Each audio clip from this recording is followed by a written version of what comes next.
which books need to be referred? Very important issue. See, the books recommended. I'm going to write the same. The books recommended are, firstly, you need to have 2 NCERT textbooks. One, Indian Constitution at Work. This is of 11th standard. And other one is Democracy in India, Issues and Challenges. This is the old NCERT of 12th standard. This one is the new NCERT of 11th standard. So these 2 textbooks are the must type of reference in order to prepare a background in general studies paper 2, right? Apart from this, M. Lakshmikant.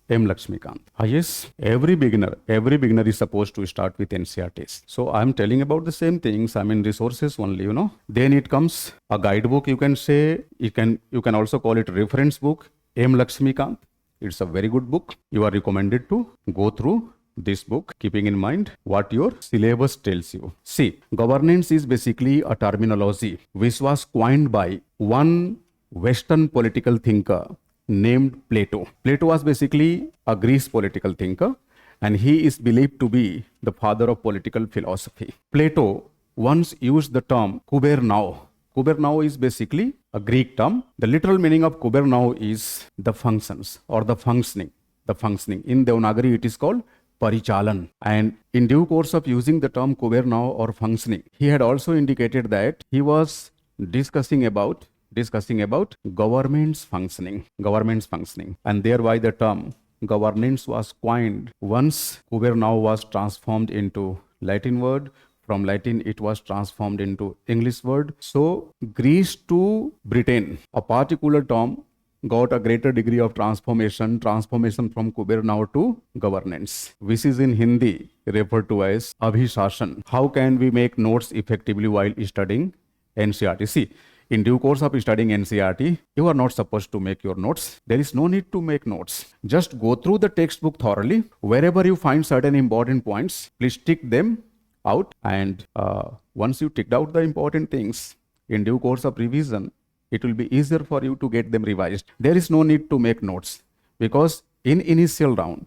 when a candidate goes on to make notes, he is not making the notes actually. He is simply preparing a shorter version of the textbook. So there is a difference between a short replica of textbook and notes made on that textbook. So initially, you are not supposed to make notes. Just go through the textual representations, tick out the important aspects wherever you find them important. Do we have to prepare for prelims separately, or preparing GS will enable to cover it? It will enable you more than required. So there is no need to go for, distinct planning for preliminary examination. No. See, in written examination syllabus, you have to study a total of 20 units. In that 20 units, look, where are the sources of preliminary examination? See, this is unit number 1. All right. See, the units related to preliminary examination, unit 1. Then you are supposed to move on to unit number 5 and 6. 1, 5, 6, and up to a certain extent, unit 8 and 9. Unit 8, 9. So 1, 5, 6, 8, 9. These units may be treated as important units even for preliminary examination. See, for mains examination, they are already important. But even for prelims, they are having their respective importance. So out of all these 5 units, this is unit number 1, which is related with Indian Constitution. And these units are related with Indian polity. Okay, Indian Constitution alone constitutes 8 to 10 questions. Even 10 to 12. Why 8 to 10? It constitutes nearly 10 to 12 questions. Remaining 5 to 6 questions are asked from Indian politics. That is, even in Indian politics segment, you need to refer unit 5, 6, 8 and 9. 8 and 9, certain informative aspects are given in the name of, different sorts of bodies like judicial bodies, quasi-judicial bodies, constitutional bodies, and so on and so forth.